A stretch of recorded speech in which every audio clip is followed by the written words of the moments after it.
guys, so let's get started. So I'm going to add a little bit more hydration to my skin with the Caudelie Grape Water, and then moving right along to primer. This is the Becca Backlight Primer, and as you can see, it's very glowy, very hydrating, and I'm using it because I'm going to be using a mattifying foundation, so I don't want it to look too matte. Then I'm placing the Makeup Forever Step 1 where you saw for a little extra coverage. Then, as you can see, I moved on to foundation. I'm using the Becca Ultimate Coverage Complexion Cream. That is a mouthful, but this is such a good foundation. I've been using it non-stop. My color is Cashmere. You need a very little amount to get full coverage. Again, it's mattifying, but not too mattifying. Then I am taking Tarte's Shape Tape Concealer in the shade Light and highlighting under my eyes, a little bit around my nose because that tends to get red there, and right there where you see, because I am getting, as I age, a little bit of lines there, so it kind of covers it. Anything you put concealer, highlighter on, you're going to bring forward, and it's going to make it kind of almost disappear, or look like it disappeared. And also, this concealer is great at covering under eye circles, so you're getting pretty much everything done with one. You don't need a corrector concealer with this guy, and you don't really need to set it, but I do. But I'm going to be taking this Wet n Wild contour palette and using the highlight shade.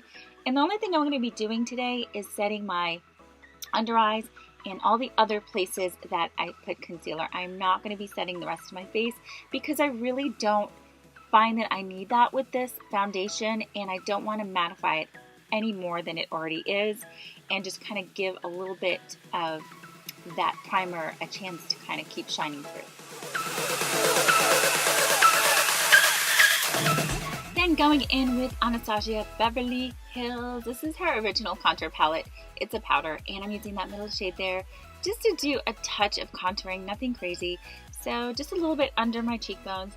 And the main place that I like to contour, everybody's face shape is different. I have a larger forehead, so I like to contour on the top there and make it look slightly smaller. Then I'm going to add a little bit of bronzer. Again, not too much, but I'm going in with Hoola bronzer and just giving my face back a little bit more life, so you don't have that flat one dimension look when you put foundation on.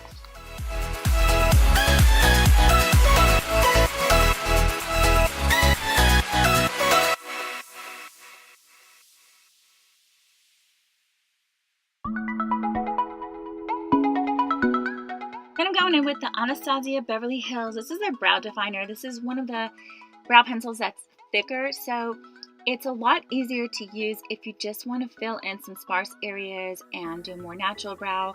It takes less time than the other one that's kind of like a pointy tip. So it really just depends what you're going for, but my brows are a little bit thicker and I'm trying to do a little bit more of a natural look. So this has been a really nice go-to. I'm only placing this medium brown color on the outer part of my brow to make that the darker part. And then I'm going to be going in with that light powder. And again, that's from Anastasia Beverly Hills. And I'm going to take the lightest color and I'm going to place that on the inner part of the brow.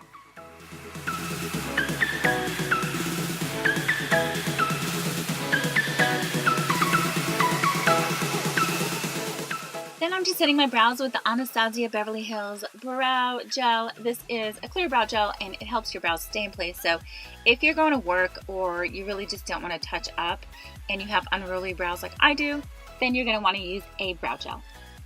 Moving on to eyes, I'm taking my favorite transition color of all time. This is MAC's Bamboo. As you can see, there's like nothing left in the pan.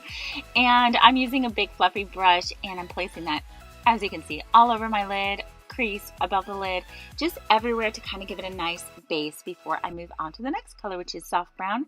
And I'm taking a smaller, denser brush and I'm placing that in the crease and just doing some blending.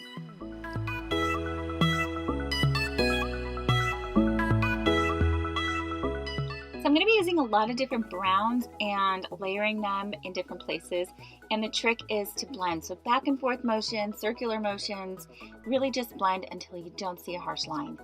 Then I'm taking Swiss chocolate and I'm intensifying the look even more. So this kind of gives it a definition to the place where you place the shadows, the darker shadows. So as you can see, I want more definition on the outer V of my eye, so I'm placing that darker shadow there.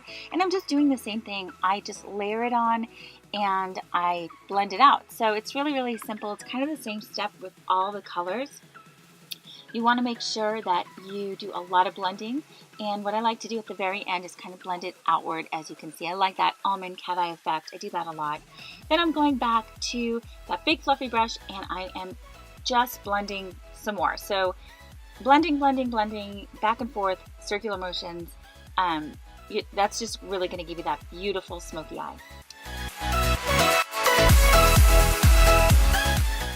And you can skip this step if you want, but I wanted, again, a little bit more definition, a little bit more depth. So I went into the darkest brown I have, which is Mystery. These are all from MAC.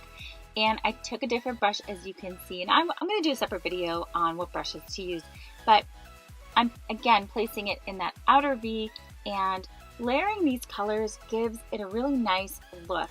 You don't really necessarily see where one color starts and one color ends if you do enough blending, but you get a really nice definition, depth. It's kind of like a gradient effect, and it looks really good. So again, if you don't want to do this step, you can skip it. You can stop at the last dark color, but I just wanted a little bit of extra oomph, so I added this one. And again, just keep on blending.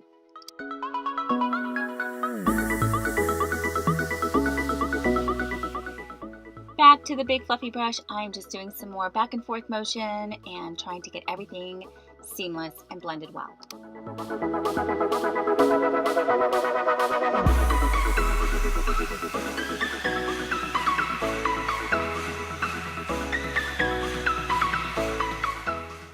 For my lids, I'm taking the color White Frost, and I know this is super light, but I have such small lid space that I find that the lighter colors that I use, they do fade a little bit, but it also kind of makes my lids look larger, as you can see.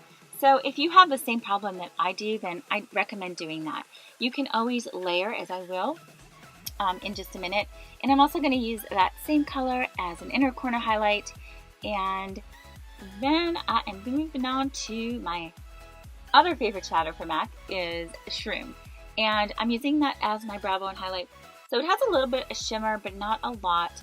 So it's not like bam in your face, but just enough to kind of give you a highlighted, lifted look on your brows and your eyes. And then I'm taking that same Shroom color and I'm just placing it where you can see right there, just like in the middle of my lid, just to kind of detensify that whitish color, but also keep it nice and bright. Then I'm taking Mystery and I'm smudging that on my lower lash line. And I'm going to be layering down here as well.